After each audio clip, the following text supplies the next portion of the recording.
Hey guys. तो आज की वीडियो में हम देखने वाले हैं प्लगइन्स इन ओरेकल एपेक्स। ओके। सो इन ओरेकल एपेक्स प्लगइन्स प्लगइन्स होते क्या है, फर्स्ट ऑफ ऑल हम प्लगइन्स के बारे में देखेंगे। सो प्लगइन्स वो आइटम्स वगैरह होते हैं जो रीयूजेबल कंपोनेंट्स होते हैं जो हम ओरेकल एपेक्स में यूज कर सकते हैं। जैसे कि मान लीजिए ओरेकल एपेक्स में पहले जो 21 वर्जन था उससे पहले हमारे पास मल्टी सेलेक्ट नहीं था। उसके बाद जो मल्टी सेलेक्ट आया वो पहले पहले जो मल्टी सेलेक्ट नहीं आया था उस टाइम पे हम प्लगइन्स यूज़ करते थे। प्लगइन्स वो आइटम्स होते हैं जो रीयूज़ कर सकते हैं। ठीक है, वो एक्सटर्नल थर्ड पार्टी से हम डाउनलोड करके हम यूज़ कर सकते हैं। तो चलो हम स्टार्ट करते हैं इसमें प्लगइन्स क्या होते हैं तो हम देखते हैं। एक बार डेमो ऐप हम ओपन कर लेते हैं एक बार के लिए। सो यहाँ पे हमारे पास है shared component. And shared component के अंदर यहाँ पे हमारे पास ऑप्शन मिलता है प्लगइन्स का। ठीक है। तो ये प्लगइन्स हम एप्लीकेशन में हमारे वाले में यूज़ करने वाले हैं। सो यहाँ पे मैं चलता हूँ यहाँ पे प्लगइन्स के अंदर।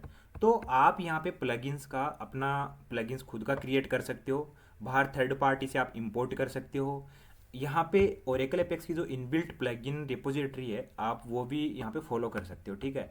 तो फर्स्ट ऑफ ऑल मैं आपको बता देता हूँ जो प्लगइन्स की जो रिपोजिटरी है ओरेकल एपेक्स की इनबिल्ट फीचर के साथ। सो वो है यहाँ पे, जैसे मान लीजिए आपके पास फॉर्मेट डेट पिकर है। तो ऐसे नहीं है कि ओरेकल एपेक्स में जो प्लगइन्स होते हैं वो सिर्फ आइटम लेवल पे ही होते हैं, वो डायनेमिक एक्शंस भी हो सकते हैं, रेस्ट डेटा सर्विसेज भी हो सकते हैं। ठीक है, जो भी है यहाँ पे मतलब इन्होंने दे रखा है कि आप यहाँ पे एक्सप्लोर कर सकते हो अपने प्लगइन्स को, और जो ओरेकल एपेक्स के इनबिल्ट प्लगइन्स है। सो यहाँ पे डायरेक्टली जो है आपके पास यहाँ पे गिटअप का जो रेपोजिटरी है वो यहाँ पे ओपन हो जाता है। सो इसके अंदर आपको यहाँ पे मिलेंगे, देखो डायनेमिक एक्शन के अंदर आपको मिलेगा फॉर्मेट डेट फिकर डेज। एंड रीजन के अंदर मिलेगा आपको ग्राफ विजुअलाइजेशन। एंड थर्ड हमारा आता है रेस्ट डेटा सोर्स। ठीक है। सो हम ये यूज़ नहीं करेंगे, हम डायरेक्टली गूगल पे कुछ सर्च करेंगे देन वो हम यूज़ करेंगे। जैसे कि मान लीजिए रेंज पिकर आता है रेंज सेलेक्ट करने का। ठीक है। सो मैंने एक वेबसाइट यहाँ पे ओपन कर रखी है जो कि यहाँ पे प्लगइन्स के अंदर यहाँ पे यूटिलिटीज़ हैं, इंटरेक्टिव ग्रिड है, रीजन्स है, आइटम्स है। सो आइटम्स में मैंने एक ये रेंज स्लाइडर यहाँ पे यूज़ कर रखा है। यहाँ पे हम रेंज सेलेक्ट कर सकते हैं। जैसे मान लीजिए यहाँ पे मैंने रेंज सेलेक्ट करनी है तो एक काम करते हैं, हम इसको हमारे एपेक्स में हम इंपोर्ट करते हैं। सो मैं क्या करता हूँ, यहाँ पे गेटअप पे जाता हूँ। गेटअप पे जाने के बाद यहाँ से फर्स्ट ऑफ ऑल मैं एपेक्स के अंदर ये पूरा एक आपका रेपोजिटरी बनी हुई होती है। उसके अंदर CSS भी होती है, जावास्क्रिप्ट भी होती है, ओरेकल एपेक्स की SQL भी होती है। सो हमें SQL ही ज़रूरत पड़ती है SQL की उसको इंपोर्ट करने के लिए। ठीक है। सो फर्स्ट ऑफ ऑल हम एपेक्स के अंदर जाते हैं यहाँ पे। एंड यहाँ पे आपको एक SQL की फाइल मिलेगी। ओरेकल एपेक्स में जो प्लगइन्स हम इंपोर्ट करेंगे हमेशा हम SQL फाइल में ही इंपोर्ट करेंगे। JS और CSS को अगर आपको इंपोर्ट करना है तो आप एक स्टैटिक फाइल्स के अंदर इंपोर्ट कर सकते हो। ठीक है। सो फर्स्ट ऑफ ऑल यहाँ पे मैं SQL को डाउनलोड कर लेता हूँ, मैं SQL को यहाँ से ओपन कर लेता हूँ। एंड यहाँ पे क्या करूँगा, थर्ड जो 3 डॉट कॉलम दिख रहे हैं यहाँ पे आपको यहाँ पे क्या करना है, 3 डॉट पे क्लिक करके डाउनलोड कर लेना है। सो मैं यहाँ पे डाउनलोड कर लेता हूँ। अब हम चलते हैं हमारे एप्लीकेशन में यहाँ पे प्लगइन्स के अंदर। ठीक है। सो यहाँ पे मैं क्या करता हूँ, इंपोर्ट करता हूँ। तो ड्रैग एंड ड्रॉप यहाँ पे ऑप्शन मिलता है, आप इंपोर्ट कर सकते हो अपने यहाँ पे प्लगइन आप ऑटोमेटिक सिलेक्टेड रहेगा बाय डिफ़ॉल्ट। एंड यहाँ पे आप पीछे जाने के बाद यहाँ पे आपको क्या करना है, आप यहाँ पे क्रिएट भी कर सकते हो। ठीक है। आप प्लगइन्स के अंदर जाओगे, सो प्लगइन्स को आप क्रिएट भी कर सकते हो, यहाँ पे ऑप्शन आपको मिलेगा। तो हम इंपोर्ट करेंगे, इंपोर्ट करके हम क्या करेंगे, यहाँ पे जो फर्स्ट वाला है हम इसको इंपोर्ट कर लेंगे। यहाँ पे कुछ नहीं करना, आपको सिर्फ सीधा ओपन करना है, नेक्स्ट करना है एंड इंपोर्ट इंस्टॉल कर देना है, सॉरी। सो यहाँ पे नेक्स्ट करके यहाँ पे इंस्टॉल कर लेना आपको। ठीक है, इंस्टॉल प्लगइन। सो मैंने ऑलरेडी यहाँ पे कुछ भी कॉन्फ़िगरेशन आपको नहीं करना पड़ेगा, सीधा सीधा आपको इंस्टॉलेशन करना है इसका। मैंने यहाँ पे इंस्टॉल ऑलरेडी कर लिया था, मैं आपको दिखा देता हूँ। जब भी मैंने इसको इंपोर्ट किया तो वो यहाँ पे ऐसा नज़र आने लग जाएगा आपको, FOS रेंज स्लाइडर करके यहाँ पे नेम आएगा। सो यहाँ पे सो ऑल करूँगा तो यहाँ पे हमारे पास प्लगइन का नेम आ जाएगा। यहाँ पे इंटरनल उसका जो नेम आता है वो आ जाएगा। ये कौन से टाइप का आपका प्लगइन है, जैसे डायनेमिक एक्शन हो गया, आइटम लेवल पे हो गया, या फिर रेस्टफुल, या फिर आपका बैकएंड प्रोसेस के लिए हो गया। ठीक है। तो ये आइटम लेवल पे, आइटम लेवल का मतलब ये होता है जैसे मान लीजिए आपका इनपुट फील्ड हो गया, या फिर सिलेक्ट बॉक्स हो गया, डेट पिकर वगैरह हो गया। ठीक है। सो ये आइटम लेवल का आपका है। यहाँ पे आपको बस सोर्स मिलेगा, आप इसको कस्टमाइज कर सकते हो, एडिट कर सकते हो। ठीक है, इसमें चेंजेस भी कर सकते हो आप। ये आपको पूरा यहाँ पे कोड मिल जाएगा इसका। एंड यहाँ पे पूरा आपको कंप्लीटली स्टेटिकली कोड मिल जाएगा, आप डायनेमिक भी यहाँ पे ऐड कर सकते हो। सो यहाँ पे हम नीचे चलेंगे।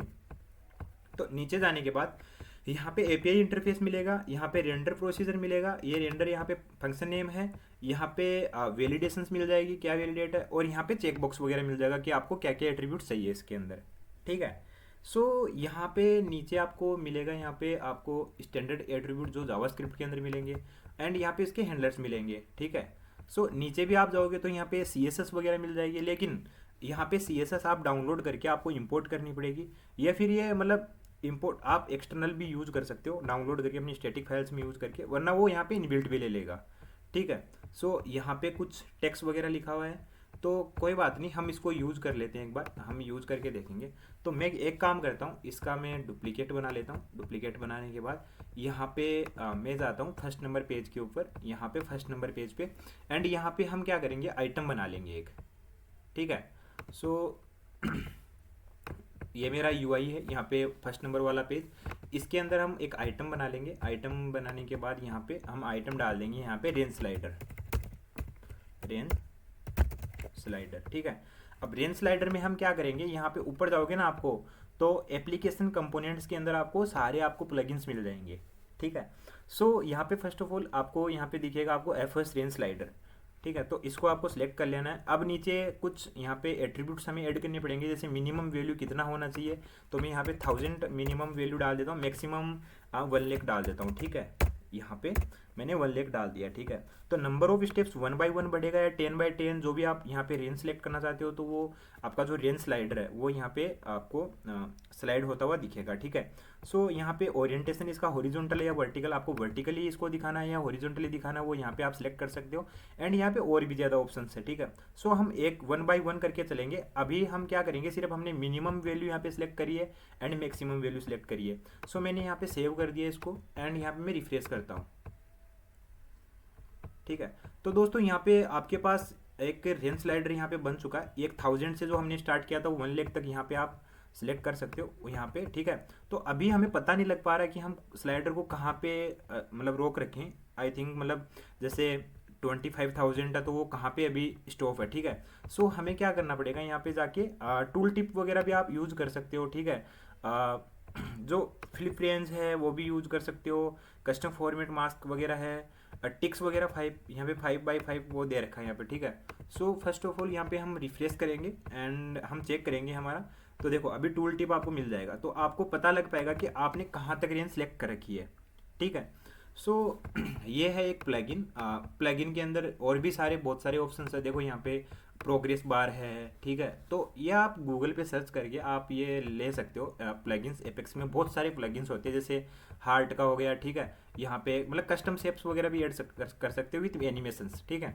सो यहाँ पे देखो एनिमेशन क्यों भी मिल जाएगा आपको, कलर साइज मिल जाएगा। ठीक है। यहाँ पे CKE एक एडिटर भी है। अब अभी क्या हुआ कि 24.2 ओरेकल एपेक्स वर्जन के अंदर अभी एक एडिटर जो है हमारा है वो नॉर्मल फुली मतलब जो भी आने लग गया है। अभी तो पहले ये नहीं था 21.1 वर्जन में, लेकिन अभी आने लग गया है। बट आप एक्सटर्नल प्लगइन्स भी यूज कर सकते हो आप एडिटर के। ठीक है। ये मेरे पास एक ऑप्शन है एडिटर का। यहाँ पे एडवांस पासवर्ड सिक्योरिटी का भी आप प्लगइन यूज़ कर सकते हो। ये आपको यूज़र एक्सपीरियंस के हिसाब से इम्प्रूव करेगा पासवर्ड के जो आपका जो पासवर्ड की जो कैपेसिटी है एंड जो मतलब इनक्रिप्शन है वो यहाँ पे आप यूज कर सकते हो। यहाँ पे रीजन लेवल पे भी आपके पास इमेज स्लाइडर हो गया, PL SQL डायनेमिक कंटेंट हो गया, स्प्लिटर हो गया, स्टैटिक कंटेंट हो गया, आप वो यूज़ कर सकते हो। ठीक है। यहाँ पे इंटरेक्टिव ग्रिड लेवल पे भी आपको प्लगइन्स यूज़ करने को मिलेगा। सो यहाँ पे जैसे ऐड बटन हो गया, प्रोसेस रो प्रोसेस कैसे करते हैं। ठीक है। सो आपको ये सब मिलेगा। सो गाइज ये था एक प्लगइन का यहाँ पे छोटा सा वीडियो। सो अगर आपको वीडियो पसंद आया तो प्लीज़ लाइक कीजिए। एंड आपको अगर कोई डिमांड हो कि मेरे को ये प्लगइन यूज़ मैं कर नहीं पा रहा हूँ, या फिर कोई थर्ड पार्टी प्लगइन को आप यूज़ नहीं कर पा रहे हो, तो आप मुझे कमेंट सेक्शन में बता सकते हो। सो मिलते हैं नेक्स्ट वीडियो में।